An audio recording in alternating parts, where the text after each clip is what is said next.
At the same time, tonight, the trend on withdrawing of cases by the Office of the Director of Public Prosecutions has been criticized by human rights groups. Well, the Kenya Human Rights Commission and Transparency International Kenya say the streak of high-profile cases withdrawn by the Odpp does not only undermine the fight against graft, but also erodes public trust in the criminal justice system. Ayub Abdikadir reports.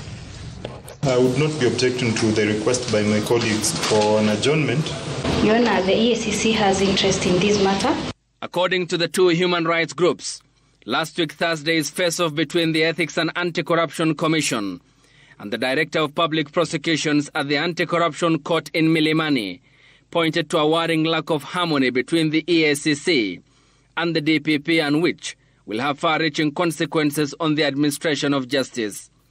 In this statement, the Kenya Human Rights Commission and Transparency International Kenya state, "We are concerned by the disturbing pattern of discord between the EACC and the ODPP in determining the direction corruption cases ought to take, a trend that undermines the fight against corruption and erodes public interest in the country's criminal justice system."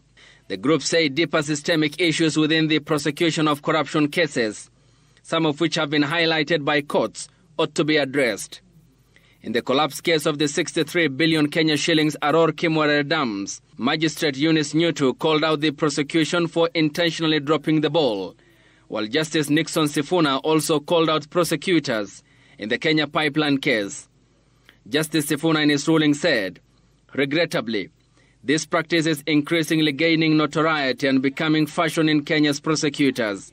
This ruling should be a clampdown on that practice and the laundry manner of prosecution practice that is steadily, undesirably, and notoriously taking root in Kenya."